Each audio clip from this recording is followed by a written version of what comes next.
Who is she and how did she develop herself into what she is now? Nikki Haley. Part 1. The History and Origins of Nikki Haley. Hey there, YouTube fam. Welcome back to. Today, we have a fascinating topic to delve into: the history and origins of the influential and dynamic politician, Nikki Haley. So, if you're curious to learn more about her journey, make sure to hit that subscribe button and ring the notification bell so you won't miss any of our future deep dives into history and politics. Nikki Haley, whose full name is Nimrata Randhawa Haley, is a prominent figure in American politics. But her journey didn't start in the United States. Let's take a closer look at her background and the path that led her to the political arena.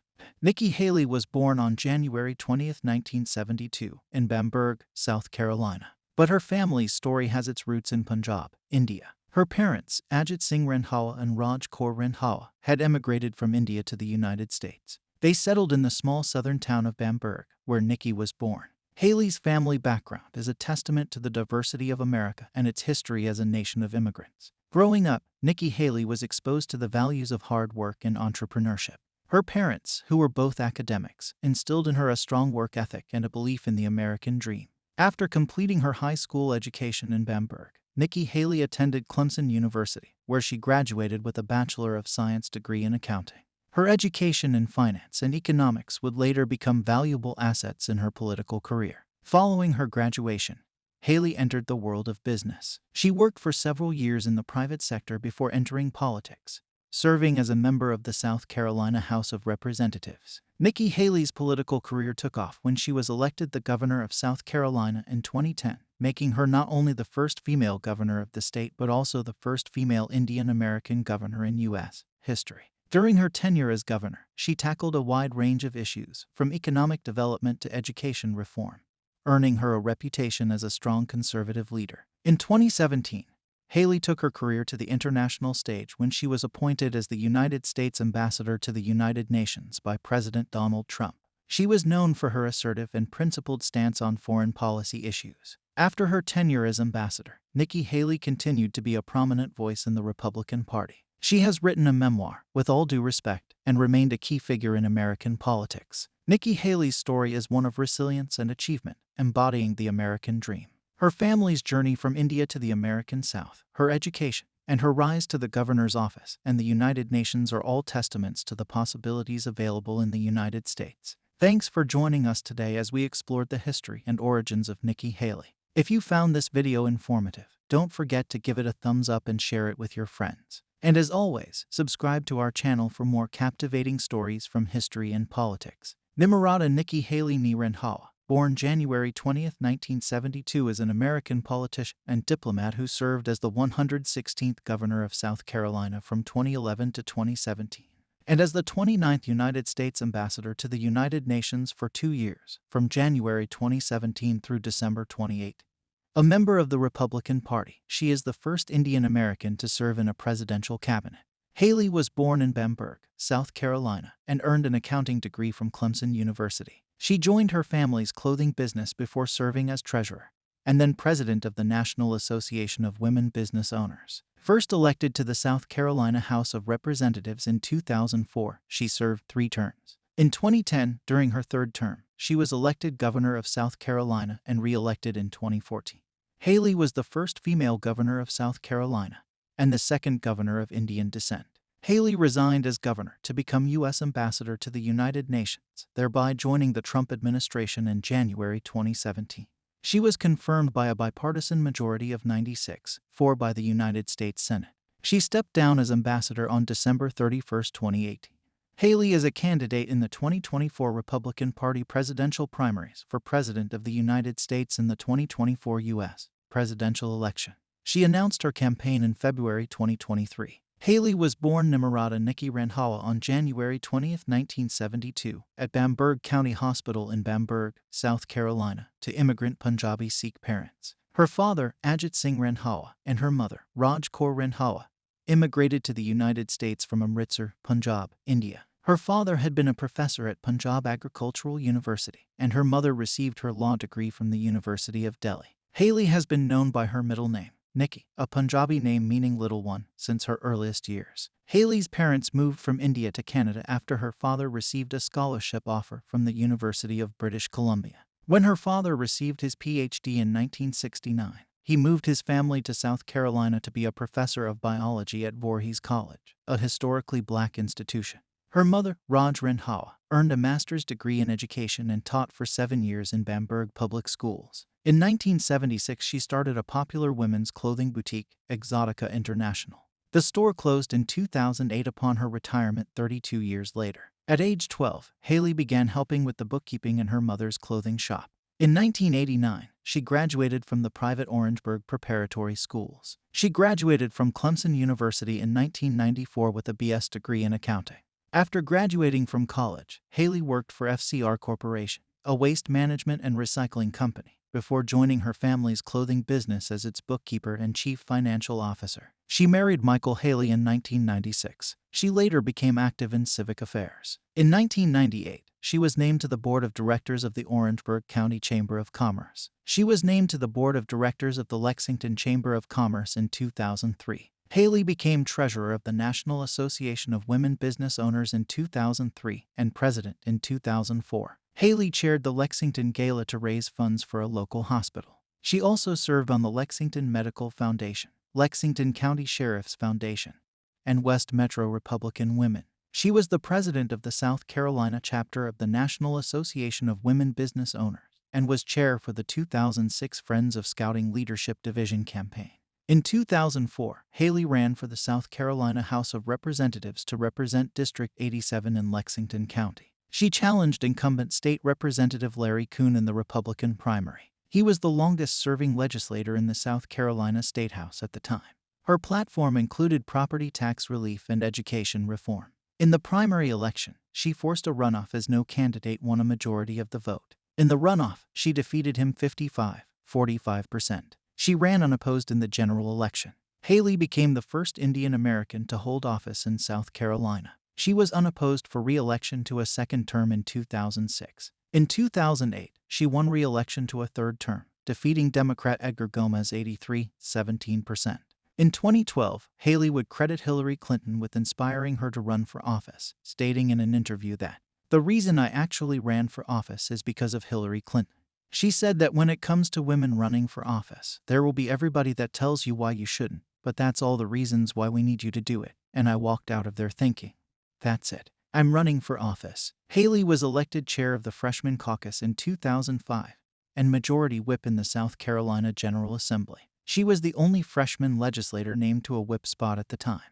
One of Haley's stated goals was to lower taxes. When Mark Sanford was governor of South Carolina, Haley voted against a proposed cigarette surtax despite criticism that the revenue from the tax would have been used for smoking prevention programs and cancer research related to smoking. She voted for a bill that raised sales taxes from 5 cents per dollar to 6 cents per dollar. The bill exempted sales tax on unprepared food such as canned goods. The same bill also exempts property tax on owner-occupied residential property except for the taxes due from what is still owed on the property. Haley implemented a plan in which teachers' salaries would be based on not only seniority and qualifications, but also job performance, as determined by evaluations and reports from principals, students, and parents. She supports school choice in charter schools. Haley supports barring legislators from collecting legislative pensions while in office. She believes such pensions should be based on only the $10,400 legislative salary instead of the salary plus lawmakers' $12,000 annual expense allowance. Haley has stated that, as a daughter of immigrants, she believes the immigration laws should be enforced. She voted in favor of a law that requires employers to be able to prove that newly hired employees are legal residents of the United States, and also requires all immigrants to carry documentation at all times proving that they are legally in the United States. Haley signed an Arizona-style law in June 2011. Much of the act was blocked by the federal courts, which found several key provisions to be unconstitutional. Haley describes herself as pro-life and has supported legislation to restrict abortion. She has stated, "I'm not pro-life because the Republican Party tells me. I'm pro-life because all of us have had experiences of what it means to have one of these special little ones in our life." In 2016, she re-signed a new state law that bans abortions at 20 weeks of pregnancy. Haley has voted in favor of some bills relating to abortion that were tabled or rejected, including the inclusion of unborn child, fetus in definition for civil suits amendment, prohibiting employment termination due to abortion waiting period amendment, and exempting cases of rape from abortion waiting period amendment. The latter would have allowed specific cases of women to not have to wait the mandatory 24 hours before having an abortion. As a state legislator, her assignments included the Committee on Labor, Commerce and Industry, and the Committee on Medical, Military, Public and Municipal Affairs. She had several caucus memberships as well, including the Freshman Caucus, 5206, the Sportsman's Caucus, and the Women's Caucus, 2007. She also served on the Lexington County Meth Task Force. On May 14, 2009, Haley announced that she would run for the Republican nomination for governor of South Carolina in the 2010 election.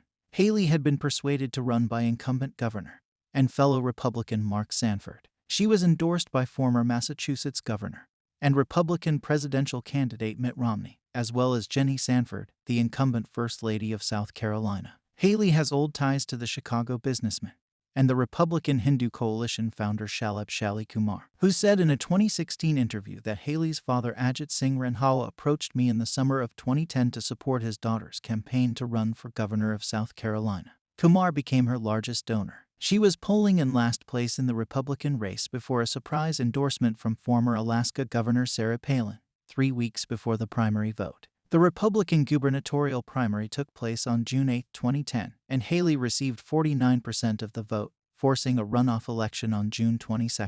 Haley won handily in the runoff vote. Haley was elected governor on November 2, 2010, defeating Democratic candidate Vincent Sheheen, 51% to 47%. She is considered the third non-white governor elected by a southern state, after Virginia's Douglas Wilder and Louisiana's Bobby Jindal. On August 12, 2013, Haley announced she would seek a second term as governor. She faced a challenge in the Republican primary from Tom Irvin, who later withdrew and later re-entered the 2014 gubernatorial campaign as an independent. As in 2010, Vincent Sheheen of the Democratic Party ran against Haley. Libertarian Steve French and United Citizens Party candidate Morgan Bruce Reeves also ran. The 5 candidates debated twice. A week after the second debate, Irvin withdrew from the race and endorsed Sheheen. Haley was re-elected on November 4, 2014 by 14 percentage points, defeating Sheheen, 55.9% to 41.3%. Haley took office as governor in January 2011.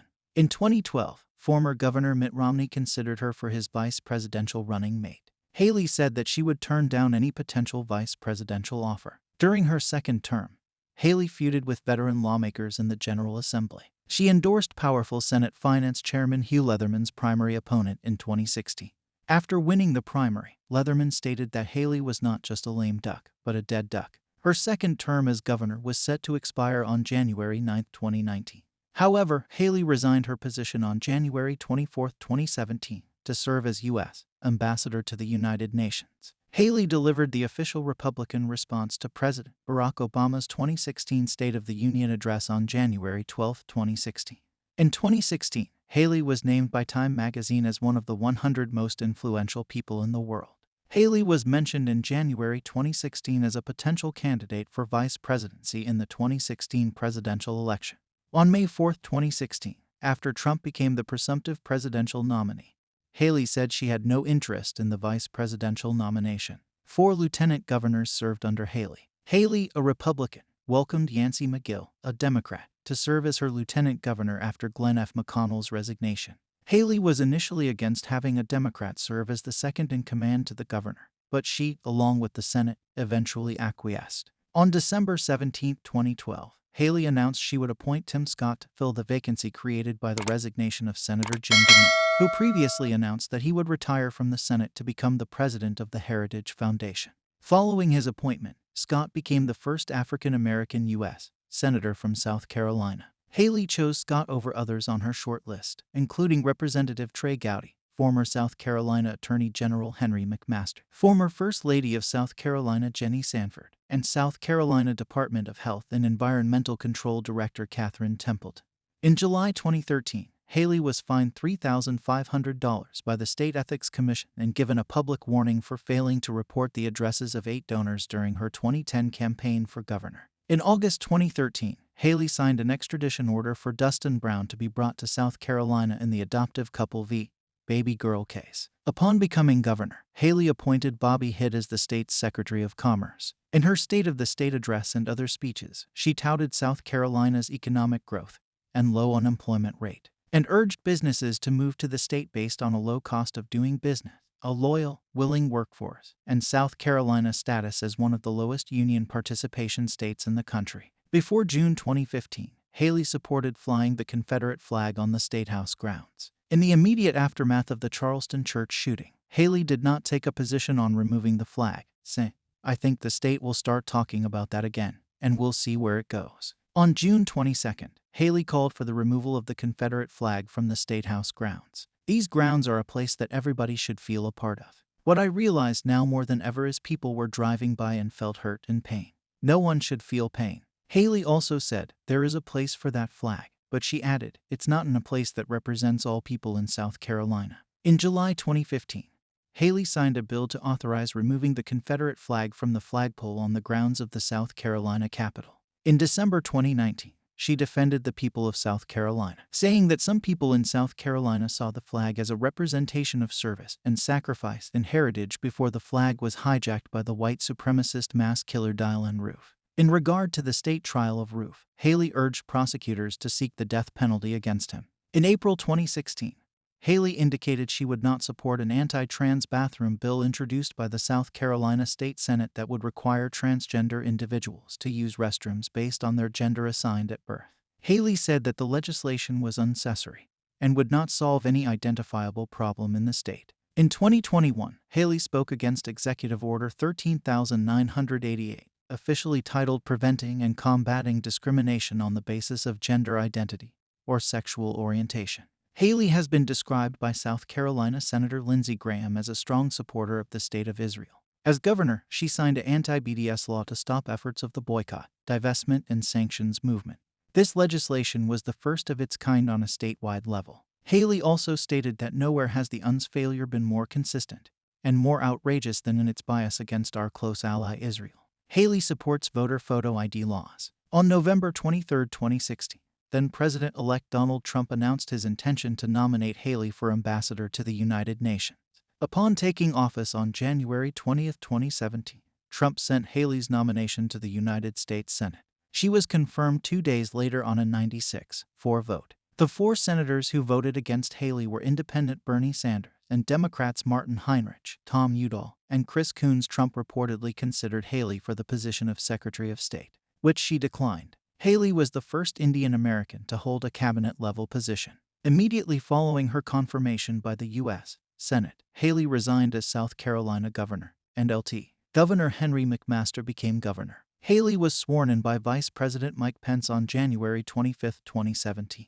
She met with United Nations Secretary-General Antonio Guterres on January 27, 2017, at the UN headquarters in New York City. She replaced Ambassador Samantha Power. Defining aspects of Haley's tenure as U.S. ambassador include her consistently strong advocacy for Israel, her defense of the Trump administration's 2018 withdrawal of the U.S. from the Iran nuclear deal, and her withdrawal of the U.S. from the United Nations Human Rights Council. She defended the Trump administration's decision to withdraw the U.S. from the Paris Climate Agreement. As ambassador, Haley sometimes took positions at odds from the Trump White House. She announced that the U.S. would impose new sanctions on Russia and on the Bashar al-Assad regime in Syria, but new sanctions were blocked by the White House. On 2017, Haley declared to the UN Security Council that sanctions against Russia for its Crimean conflict would not be lifted until Russia returned control over the region to Ukraine.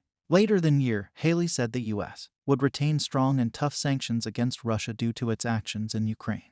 On March 30, 2017, Haley stated that the U.S. would no longer focus on forcing Syrian President Bashar al-Assad to leave power. This was a policy shift from former President Barack Obama's initial stance on Assad. On April 5, speaking to the UN Security Council a day after the Khan Shaykhun chemical attack, Haley said Russia, Assad, and Iran have no interest in peace, and attacks similar to this would continue occurring should nothing be done in response. A day later, the U.S. launched 59 Tomahawk cruise missiles toward the Sharat air base in Syria. Haley called the strike a very measured step and warned that the U.S. was prepared to do more despite wishing it would not be required. On April 12, after Russia blocked a draft resolution meant to condemn the Khan Shaykhun chemical attack, Haley criticized Russia, saying we need to see Russia choose to side with the civilized world over an Assad government that brutally terrorizes its own people. June 28, while appearing before the United States House Committee on Foreign Affairs. Haley credited President Trump's warning to Syria with stopping another chemical attack. "I can tell you, due to the president's actions, we did not see an incident." In April 2017, Haley spoke out against Ramzan Kadyrov amid the murders and persecution of gay men in Chechnya, which is part of the Russian Federation. She stated that we continue to be disturbed by reports of kidnapping, torture, and murder of people in Chechnya based on their sexual orientation. This violation of human rights cannot be ignored. In April 2017, while holding her first session as president of the UN Security Council, Haley charged Iran and Hezbollah with having conducted terrorist acts for decades within the Middle East. In September 2017, Haley stated that some countries were shielding Iran by blocking the International Atomic Energy Agency from verifying Iranian compliance with the International Nuclear Agreement with Iran. Haley said that it appears that some countries are attempting to shield Iran from even more inspections. Without inspections, the Iran deal is an empty promise. Also in December 2017, Haley accused Iran of backing the Houthi rebels in the Yemeni civil war, in which the Houthis were fighting the Saudi-backed Hadi government. She said that the fight against Iranian aggression is the world's fight. Iranian officials denied the accusations, saying that they seek also to cover up for the Saudi war crimes in Yemen, with the U.S. complicity, and divert attention from the stalemate war of aggression against the Yemeni. Iran likened Haley's presentation to that of then-Secretary of State Colin Powell before the 2003 invasion of Iraq. Haley also said that it's hard to find a conflict or terrorist group in the Middle East that doesn't have Iran's fingerprints all over it. But she did not mention the U.S. role in Saudi-led intervention in Yemen and Saudi-led coalition's blockade of Yemen. On March 15, 2017, Haley said she would not support a ban on Muslim immigration to the United States should President Trump choose to enact one. Haley said she did not believe we should ever ban anyone based on their religion, and that a Muslim ban would be un-American. Haley said the U.S. military could be deployed in response to any further North Korean missile tests or usage of nuclear missiles, and that she believed Kim Jong-un understood this due to pressure by both the U.S. and China. On May 14, 2017, after North Korea performed a ballistic missile test, Haley said Kim was in a state of paranoia after feeling pressure from the U.S. On June 2, 2017, after the UN Security Council approved a resolution adding 15 North Koreans and 4 entities linked to North Korea's nuclear and missile programs to a sanctions blacklist. Haley said the Council's vote was sending a clear message to North Korea today: stop firing ballistic missiles or face the consequences. On July 5, 2017, during a UN Security Council meeting, in response to North Korea launching an intercontinental ballistic missile, Haley announced the U.S. would within days bring before the Security Council a resolution that raises the international response in a way that is proportionate to North Korea's new escalation. The following month, the UN Security Council unanimously approved sanctions on North Korea, banning exports worth over $1 billion. Haley said that the sanctions package was the single largest ever leveled against the North Korean regime. As U.S. ambassador, Haley established herself as a consistent advocate for Israel. In a May 2017 interview, Haley expressed interest in moving the U.S. embassy to Israel from Tel Aviv to Jerusalem. She said the UN had bullied Israel for a very long time and pledged the U.S. would end this treatment while in Jerusalem. In response to a December 2017 General Assembly Resolution East 1019, Haley warned UN members that she would be taking names of countries that voted to reject Trump's decision to recognize Jerusalem as the capital of Israel and move the U.S. embassy there. Writing, as you consider your vote, I encourage you to know the President and the U.S. take this vote personally. The President will be watching this vote carefully and has requested I report back on those who voted against us. The resolution passed with 128 in favor, 9 against, and 35 abstaining. Haley traveled to some countries that voted no and thanked them for their support in the emergency special session. The U.S. moved its embassy to Jerusalem in 2018. In her later memoirs, Haley said that a faction within the Trump administration, led by Secretary of State Rex Tillerson, strongly opposed the decision to move the embassy. In 2017, Haley blocked the appointment of Salam Fayyad, a Palestinian, as an envoy to Libya, saying that the United States does not currently recognize a Palestinian state or support the signal this appointment would send within the United Nations. However, the same year, one day after Trump had suggested he might be open to a one-state solution to the Israel-Palestinian conflict, Haley reaffirmed that U.S. policy was to absolutely support a two-state solution to the conflict. In July 2017, after the UNESCO voted to designate the Hebron's Old City and the Cave of the Patriarchs as Palestinian territory as well as endangered World Heritage Sites. Haley called the choice tragic on several levels in a statement. In January 2018, she supported President Trump's withholding humanitarian aid to Palestinians through the UN Relief and Works Agency. In September 2017, Haley said that her government was deeply troubled by reports of atrocities against Rohingya Muslims in Myanmar. Haley criticized Myanmar's civilian leader Aung San Suu Kyi for justifying the imprisonment of the two Reuters journalists who reported on the ethnic cleansing and other atrocities perpetrated by the government. In October 2017, the Federal Office of Special Counsel determined that Haley had violated the Federal Hatch Act in June 2017 by retweeting Trump's endorsement of Ralph Norman, a Republican candidate for Congress in South Carolina. Haley deleted the retweet after a complaint was filed by the government watchdog group Citizens for Responsibility and Ethics in Washington. The Office of Special Counsel issued a reprimand by letter but did not recommend any further action be taken against Haley. The special counsel's letter warned Haley that any future violation could be considered a willful and knowing violation of the law. In October 2017, the U.S., along with 13 other nations, voted against a UN Human Rights Council resolution that condemned the use of capital punishment when applied arbitrarily or in a discriminatory manner, and specifically condemned the imposition of the death penalty as a sanction for specific forms of conduct, such as apostasy, blasphemy, adultery, and consensual same-sex relations.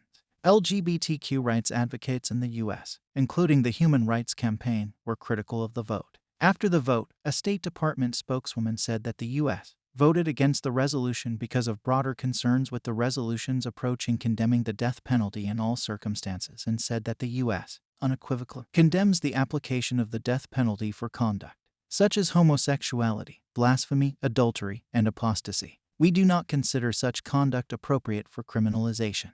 In December 2017, Haley said that the women who had accused President Trump of touching or groping them without their consent should be heard. On June 19, 2018, Haley and U.S. Secretary of State Mike Pompeo announced that the U.S. was pulling out of the United Nations Human Rights Council, accusing the council of being hypocritical and self-serving. In the past, Haley had accused it of chronic anti-Israel bias. When the Human Rights Council treats Israel worse than North Korea, Iran, and Syria, it is the council itself that is foolish and unworthy of its name. It is time for the countries who know better to demand changes, Haley said in a statement at the time, pointing to the council's adoption of 5 resolutions condemning Israel. In October 2018, Haley raised the issue of China's re-education camps and human rights abuses against the Uyghur Muslim minority. She said that at least 1 million Uyghurs and other Muslim minorities have been imprisoned in so-called re-education camps in Western China, and detainees are tortured, forced to renounce their religion and to pledge allegiance to the Communist Party. On October 9, 2018,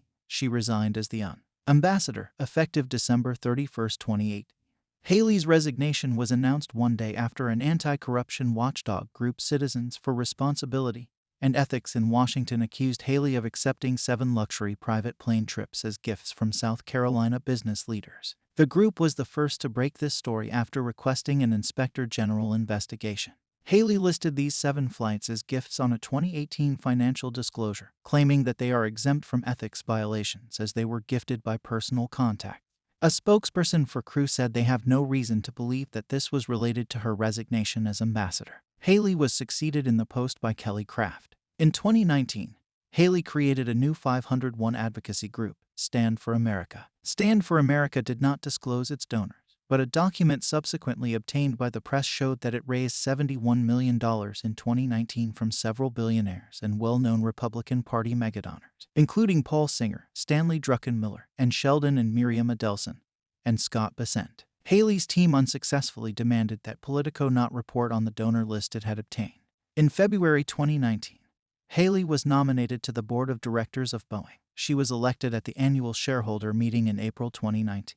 Haley had previously fought a unionization effort at Boeing's South Carolina plant in North Charleston, where the 787 Dreamliner is produced. She supported a 2009 economic development package, valued at up to $900 million, to incentivize Boeing to relocate the 787 Dreamliner production facility in this city. As governor, approved an additional $120 million to Boeing for its expansion. Boeing board members earn at least $315,000 a year. In March 2020, Haley resigned from Boeing's board of directors, saying she disagreed with the company's decision to request federal stimulus or bailout funds during the COVID-19 pandemic. In 2019, Trump denied rumors that he had sought to replace Vice President Mike Pence with Haley as his running mate in the 2020 U.S. presidential election. She supported Trump's January 2020 killing of Iranian General Qasem Soleimani. In a Fox News appearance and a later tweet, Haley falsely claimed that Democrats were mourning the loss of Soleimani. In early 2021, Haley created a PAC to endorse and support candidates in the 2022 midterm elections. She hired former NRSC political director Betsy Ankney to be the executive director. In October 2021, Haley was selected to replace David Wilkins for a lifetime position on the Clemson University Board of Trustees. During the 2016 Republican presidential primaries, Haley supported and campaigned for Florida Senator Marco Rubio. Haley received extensive press coverage for saying the phrase "bless your heart" in response to an attack by then-presidential candidate Donald Trump. Trump had attacked her on Twitter after her call for him to release his tax records. Haley was critical of Trump during the election. She stated of Trump in 2016, "I will not stop until we fight a man that chooses not to disavow the KKK. That is not a part of our party. That's not who we want as president. We will not allow that in our country." When Rubio dropped out of the election, she then supported candidate Ted Cruz. In June 2016, on a one-year anniversary of the Emanuel AIM Church shooting, Haley also warned Trump's rhetoric could lead to violent tragedy. In October 2016, Haley said she would vote for Trump and endorsed him as the best person based on the policy and dealing with things like Obamacare. At the same time, she described herself as not a fan of Trump. Since her resignation as UN ambassador in 2008, she remained supportive of Trump and his administration, describing him as a friend. She has stated that she was proud of the successes of the administration and "I'm not going to apologize for working with Trump."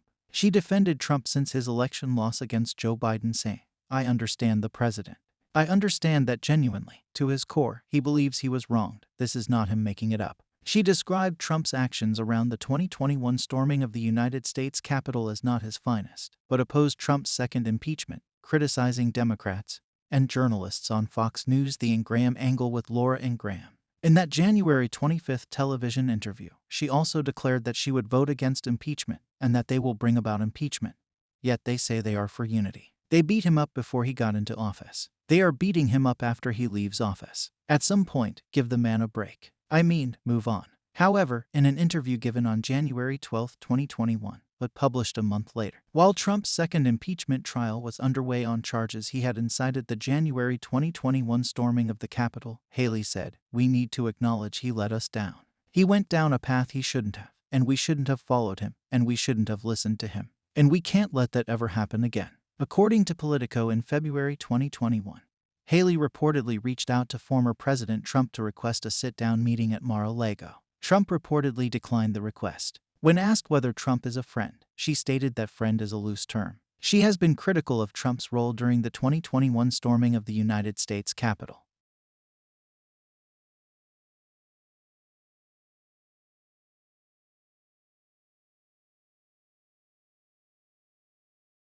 In February 2021, Haley stated, "Most of Mr. Trump's major policies were outstanding and made America stronger, safer, and more prosperous. Many of his actions since the election were wrong and will be judged harshly by history. I will gladly defend the bulk of the Trump record and his determination to shake up the corrupt status quo in Washington." In July 2022, Haley hinted at a run for president in the 2024 U.S. presidential election at a Christians United for Israel summit in Washington, D.C., suggesting that she would shred any sort of Iran nuclear deal on her first day in office.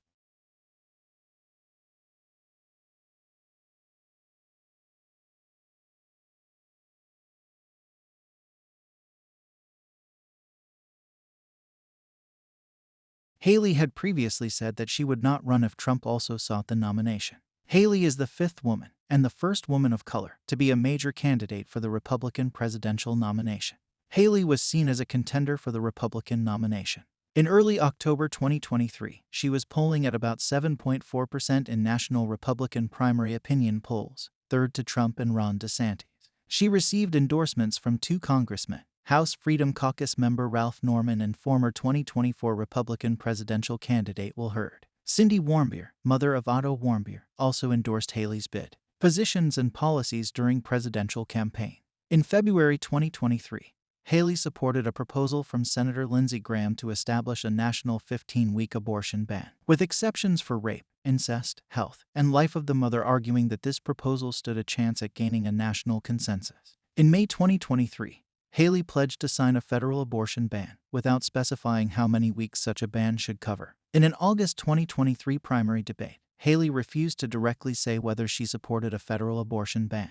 She supports promoting access to contraception. Haley said that the Florida Parental Rights and Education Act, known as the Don't Say Gay law, does not go far enough, in that prohibitions against discussing sex and sexuality before third grade should be subject to opt-in parental consent, and suggesting they should be extended until 7th grade. Haley has said she supports freedom regarding same-sex marriage, but has depicted the participation of trans women in women's sports as a threat to the ability of cisgender women to compete in women's category. Haley was the third candidate to sign a placard circulated by the concern Women for America that stated only women can be pregnant and bear children. The placard also called for federal agencies to uphold the concept of binary sex in every policy and program, although it stopped short of claiming pregnancy as a precondition for womanhood. Nikki Haley has a positive relationship with Caitlyn Jenner, and the two held a meeting at the UN in 2017 while Haley was U.S. ambassador to discuss global LGBT issues. In 2021, when a far-right commentator on social media mocked her friendship with a trans woman, Haley responded that Caitlyn came to see me at the UN and I appreciated her conservative views. Haley also rebuked actor Dean Cain, who had laughed at the post, tweeting, "I don't find it funny." On fiscal policy, Haley indicated that she would be willing to make significant budget cuts, including to Medicare and Social Security. She has called for raising the retirement age for future Social Security and Medicare beneficiaries and supports means testing the programs. She criticized both the Pandemic Relief Act enacted by Democrats in 2021, as well as the initial Pandemic Relief Act enacted by Republicans and signed by Trump in March 2020. As a candidate, Haley took an ambivalent stance toward Trump, implicitly critiquing him but generally avoiding direct criticism of him.